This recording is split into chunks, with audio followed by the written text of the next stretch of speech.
আপনারা শুনেছেন বাংলাদেশের চলচ্চিত্র অভিনেতা ভেলেন ইলিয়াস কুবরানা, উনি 700 না কত সিনেমা করছে, ওগুলো আমি জানি না। তো উনি নামাজ আদায় করতেছেন মসজিদে, সোশ্যাল মিডিয়াতে ভাইরাল হয়ে গেছে, নামাজ পড়ে বের হচ্ছেন, মানুষ ভিডিও করতেছে। তখন বলতেছে, ভাই আমি সিনেমা করছি, যা করছি করছি, এখন দাঁড়িয়ে রাখছি, নামাজ কালাম পড়ি, মসজিদের খেদমত করি, আমি একটা মসজিদের সভাপতি। ইলিয়াস কুবরা একটা মসজিদের কি সভাপতি। বলতেছে আমি নামাজ পড়ি, আপনারা যারা ভিডিও করতেছেন আপনাদেরকেও নামাজের দাওয়াত দেই, আপনারা আসেন ভাই, নামাজ পড়েন, আল্লাহর ইবাদত বন্দী করেন, এটা আমাদের আসল জীবন, এতদিন যা করেছি ভুল করেছি, গুনাহের কাজ করেছি, আসুন আপনারা নামাজ পড়েন। তাহলে সিনেমার ভেলেন ইলিয়াস কুবরা পর্যন্ত মানুষকে নামাজের দিকে দাওয়াত দিতেছেন যে ভাই যা করেছি করেছি, আসেন নামাজ পড়ি, ভালো হয়ে যায়। আপনারা নামাজ পড়েন, ভিডিও করেছেন, ভালো কথা, এখন চলেন নামাজে যাই। সাংবাদিকদেরকে নামাজের দাওয়াত দিচ্ছেন। ইলিয়াস কুবরার মতো ভেলেন হয়া নামাজ আদায় করে মসজিদ থেকে বের হয়ে মানুষকে নামাজের দিকে ডাকতেছেন, আল্লাহর দিকে আহ্বান করতেছেন, আর বলতেছেন অতীতে যা করেছি ভুল করেছি। আমাদের প্রধানমন্ত্রী জনাব তারেক রহমান, আমিরে জামাত শফিকুর রহমান, দুইজন হাতের সাথে হাত মিলাইয়া মুসাফা করতেছেন, কোলাকুলি করতেছেন। সংসদ অধিবেশন শেষে নেতারা কি করে? কোলাকুলি করে, হাসিতে গল্পই আড্ডায় লিপ্ত হয়ে যায়। আর এলাকার ছোট ছোট নেতারা মারামারি করে, জায়গা দখল করে, লাফালাফি করে, টেন্ডারবাজি চাঁদাবাজিতে লিপ্ত হয়ে যায়, গুনাহের কাজে লিপ্ত হয়ে যায়। একটু নির্বিষ হয়ে গেলে একজন আরেকজনের গালি দেয়, দেখে নেব, তোর খবর আছে, নানান কথা বলে, হুমকি ধমকি। এগুলো কেন করা দরকার? ওপর থেকে শিক্ষা গ্রহণ করেন, কি সুন্দর তারা মুসাফা করে, কোলাকুলি করে, একে অপরকে বুকে আলিঙ্গন করে। স্থানীয় পর্যায়ে যদি এরকম এক নেতা আরেক নেতাকে ভালোবাসে, আলিঙ্গন করে, একজন আরেকজনের বিয়েতে দাওয়াত দেয়, আনুষ্ঠানিকতায়, চলাফেরায়, সালাম কালাম ওঠা বসার মধ্যে যদি এই পরিবেশ থাকে, এই দেশে একজন মানুষও রাজনৈতিক প্রতিহিংসার কারণে হত্যা হবে না, কোন নিরপরাধ মানুষের এইরকম কাজ হবে না। এই জন্য এখান থেকে আমাদের শিক্ষা গ্রহণ করতে হবে, আমরা বড়দেরকে দেখে শিখবো। ইনশাআল্লাহ প্রধানমন্ত্রী যদি পারে বিরোধী দলীয় নেতাকে মুসাফা করতে, কোলাকুলি করতে, আমরা কেন পারবো? কথা কয় না কেন? আমরা পারবো তো ইনশাআল্লাহ।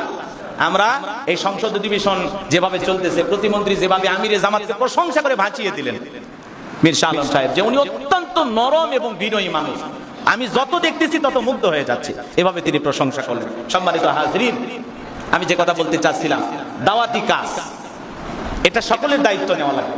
ভালো কাজের দিকে ডাকতে, এদিক শোনেন, মুফতি মুহাদ্দিস হওয়া লাগবে না, বড় আলেম হওয়া লাগবে না, 40 দিন তাবলীগ করে চিল্লা দিয়া আমিরে জামাত হওয়া লাগবে না, আল্লাহ ওয়ালা হওয়া লাগবে না। আপনি ভালো কাজের দিকে ডাকবেন, সবাই ডাকবেন। আজ থেকে নিয়ত করেন যে আমি অন্যায় দেখলে মানুষকে বলবো যে ভাই এটা ভুল, এটা গুনাহ, এটা কইরেন না। আমি যখন নামাজে আসবো, আমার চোখের সামনে যত মানুষ পড়বে সবাইকে আমি বলবো ভাই চলেন মসজিদে যাই। আর রাগ করুক, আগে তো বললাম, রাগ করুক, গালি দেখ, থাপ্পড়ও যদি মারে তবুও বলবেন। আর কিছু বলার আছে? নবী রাসূলদেরকে মারিয়া বেহুশ করছে। ওই যে নূহ আলাইহিস সালামের দাওয়াতের ব্যাপারে কি বললাম, কানে আঙ্গুল দেয়, কি দেয়? কোন নবী কইছে? নূহ আলাইহিস সালাম। সূরা নূহ তাফসীর করে দেখেন, এতক্ষণ তো তাই বললাম, কি শুনলেন? যে নূহ আলাইহিস সালাম বলেন আমার কওমের মানুষেরা কানে আঙ্গুল দেয়, আমারে দেখে কাপড় দিয়ে মুখ ঢেকে রাখে। কথা কি বলছেন? আপনার দেখে খেরে পালাকি পেতে পারে, আপনার দেখে ধান করে দল লাগাতে পারে, তারপরেও আপনি ডাকবেন। নবী রাসূলেরা করেছে, আমরাও করব। 5 জন মানুষ এক জায়গায় বসে গল্প করতেছে, ওই জায়গায় দাওয়াতের কাজ করব, ভাই মসজিদে চল, নামাজ পড়ব। খেলাধুলা করতেছে, ছেলেদেরকে ডাকবো, সবাইকে আমরা ডাকবো। এভাবে ইনশাআল্লাহ আল্লাহর দিকে মানুষকে আমরা আহ্বান করব। পারবো তো ইনশাআল্লাহ? ভালো কাজের কথা বলতে কোনো ধরনের ভয় পাবেন না, ঠিক আছে তো ইনশাআল্লাহ? আর যদি কেউ যদি গালি দেয়, কেউ যদি খারাপ ব্যবহার করে, মনে করে নেবেন এতে আল্লাহ খুশি হন, সে ধৈর্যটা রাখবেন। দাওয়াত দিতে গেলে কিন্তু আপনার ধৈর্য লাগবে। দাওয়াতের এদিক খেয়াল করেন, যারা দাওয়াতি কাজ করবে তাদের 5টা গুণ লাগবে। এগুলো নিয়ে আগামী জুমায় আলোচনা হবে ইনশাআল্লাহ। দাওয়াতি কাজ করতে গেলে কয়টা গুণ লাগবে? 5টা গুণ লাগবে। এই 5টা গুণ যদি আপনার ভিতরে থাকে, তাহলে আপনি দাওয়াতি কাজ করবেন ইনশাআল্লাহ। দাওয়াতের ব্যাপারে কোরআন সুন্নাহর আলোতে অনেক আলোচনা, অনেক আয়াত আছে, অসংখ্য আয়াতে। নবী রাসূলদেরকে পাঠানোর উদ্দেশ্য হলো জাতিকে দাওয়াত দেওয়া। এখন নবী রাসূলেরা নাই, ওলামা ইকরাম কাজ করুন, পাশাপাশি আপনাদেরকেও দায়িত্ব নেওয়া লাগবে। সাধারণ মুসলমান যারা আছেন, আপনাদেরকে আমলের মাধ্যমে অসাধারণ হতে হবে, আমলের মাধ্যমে আল্লাহওয়ালা হওয়া লাগবে, নেককার হওয়া লাগবে, মুত্তাকি হওয়া লাগবে, আল্লাহর মুখলিস বান্দা হওয়া লাগবে। কথা বোঝেন না? যত বেশি আখলাকওয়ালা, চরিত্রবান, আদবওয়ালা হওয়া যায় তত ভালো। আর এই সমাজে যত বিনয়ী হবেন তত আল্লাহ আপনার মর্যাদা বাড়ায় দেবে। পারবো তো ইনশাআল্লাহ? আল্লাহ একটু সম্মান দিয়েছে।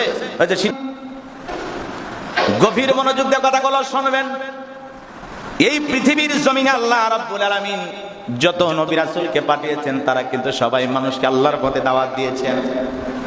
আমার আল্লাহ রাব্বুল আলামিন বলেন, ইয়া আইয়ুহান নাবিয়্যু ইন্না আরসালনাকা শাহিদাও ওয়া মুবাশশিরাও ওয়া নাযীরা ওয়া দাঈয়ান ইলাল্লাহি বিইযনিহি ওয়া সিরাজাম মুনীরা।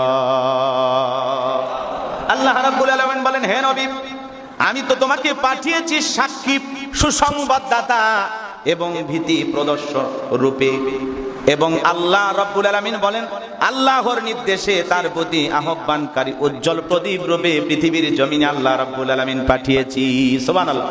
আমি আল্লাহ রাব্বুল আলামিন আপনাকে পাঠিয়েছি নবী গো, আমি আপনাকে পাঠিয়েছি সাক্ষী, সুসংবাদদাতা, ভীতি প্রদর্শক রূপে। আল্লাহর নির্দেশে তার প্রতি আহ্বানকারী উজ্জ্বল রূপে এই পৃথিবীর জমিনে আমি আল্লাহ আপনাকে পাঠিয়েছি। আমাদের নবীকে আল্লাহ বলতেছেন সুবহানাল্লাহ। পৃথিবীর সকল নবী রাসূলরাই মানুষকে আল্লাহর পথে আহ্বান করেছেন, আল্লাহর দিকে ডেকেছেন। আল্লাহ রাব্বুল আলামিন বলেন, লাকাদ আরসালনা নূহান ইলা কওমিহি ফাকালা ইয়া কওমি ইবুদুল্লাহা মা লাকুম মিন ইলাহিন গায়রুহু ইন্নী আখাফু আলাইকুম আযাবা ইয়াউমিন আযীম। আল্লাহু আকবার। এই পৃথিবীর জমিনে যত নবী রাসূলকে আল্লাহ রাব্বুল আলামিন পাঠিয়েছেন, লাকাদ আরসালনা নূহান ইলা কওমিহি ফাকালা ইয়া কওমি ইবুদুল্লাহ।